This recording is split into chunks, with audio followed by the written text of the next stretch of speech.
Let's talk about the force that silently shapes your entire life. Your beliefs. Not what you say you believe, but what you actually believe deep down when no one's watching. That inner script you've rehearsed for years. The one that plays automatically every time you're about to step into the unknown or challenge yourself. That script is either your prison or your power. It's either building your future or slowly stealing it from you, one excuse at a time. Belief is the foundation of behavior. You don't act on what's true. You act on what you believe is true. And that's a massive distinction, because you might be infinitely capable, incredibly talented, full of potential. But if you believe you're not enough, if you believe success is only for other people, if you believe your past disqualifies you, then guess what? You will unconsciously live a life that reflects that belief. Not because it's reality, but because it's your perception of reality, and perception, when left unchecked, becomes your personal truth. I've seen this play out over and over. It's dying. People don't get stuck because they lack resources. They get stuck because they've bought into a belief system that tells them they don't deserve the resources. They don't try because they've already failed in their mind. That internal thermostat, the one controlling what you believe you're worth, it's set so low, you keep subconsciously sabotaging anything that would turn up the heat. Here's the problem: most of us didn't choose those beliefs. They were installed in us when we were young, vulnerable, impressionable, from parents, teachers, culture, religion, even the media. Someone said you were too loud, too quiet, not smart enough, not pretty enough, not capable. And at that moment, especially if it came from someone you trusted, you didn't just hear it. You breathed it in. You made it part of who you are. And now, 10, 20, 30 years later, you're still living in response to that programming. But let me say this with every ounce of conviction: I've got a belief is just a thought you've repeated enough times that you forgot it was optional. That's it. That's not sacred. It's not fact. It's habit. And the moment you challenge it, the moment you examine it under the light of truth, it begins to lose its power over you. Think about the beliefs you're carrying right now. Are they expanding you or shrinking you? Are they fueling your growth or feeding your fear? You've got to stop and ask, who gave me this belief? And do they have the results I want in my life? Because if they don't, maybe it's time to return that belief to sender. There's a reason I'm hammering this point. Because if you don't address the root, if you don't challenge the belief system, you'll just keep rearranging the furniture in a burning house. You'll keep switching strategies, setting goals, trying hacks and habits and motivational quotes. But deep underneath, if the belief is, I'm not worthy, nothing's going to stick. Because the unconscious mind will always bring you back to the identity you believe is safe.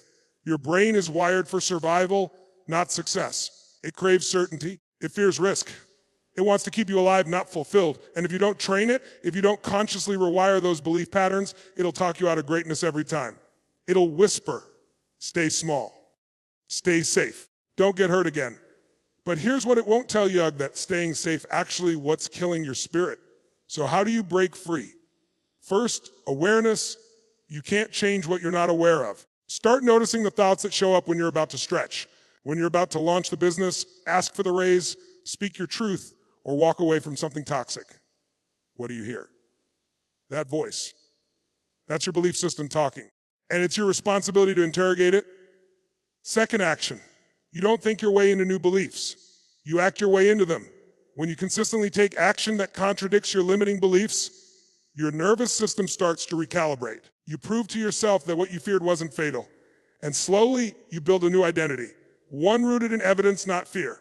Every time you take the mic, show up to the gym, hit publish. Say yes to the opportunity. Despite the shaking hands and pounding heart, you're writing a new belief. One that says, I am capable, I am worthy, I am ready. And eventually, that belief becomes stronger than the old one. This isn't just personal development theory. It's neuroscience. The brain is plastic. You can rewire it through repetition and emotion. Every breakthrough you've ever wanted lives on the other side of a limiting belief you've never challenged. But here's the powerful part. You don't need permission to rewrite that script. You don't need someone to validate your worth before you take action. You just need to decide. Decide that you're no longer available for stories that keep you small. Decide that your past does not dictate your identity. Decide that your belief system will now serve the vision, not the fear. You are not your thoughts. You are not your emotions.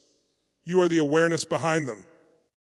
And when you realize that, you gain access to a new level of freedom. Because if you created those old beliefs, you can create new ones. If you learn fear, you can learn courage.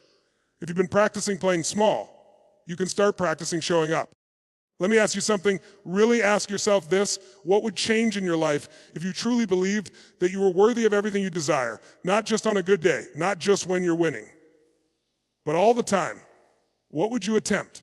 Who would you become? What would you stop tolerating? Because the truth is, your potential has never been the problem. It's your permission. You've been waiting for someone to hand it to you, but it's been inside you the whole time. That voice inside, the one asking, why not me? That's your higher self. That's the part of you that remembers your power even when you've forgotten. So this is your invitation to wake up, to question everything you believed about who you are and what you're capable of, and to replace every lie with a new declaration. I am not limited. I am not broken. I am not behind. I am becoming. Because once you change your beliefs, you change your life. You don't get what you want. You get what you believe. So start believing like your life depends on it, because it does.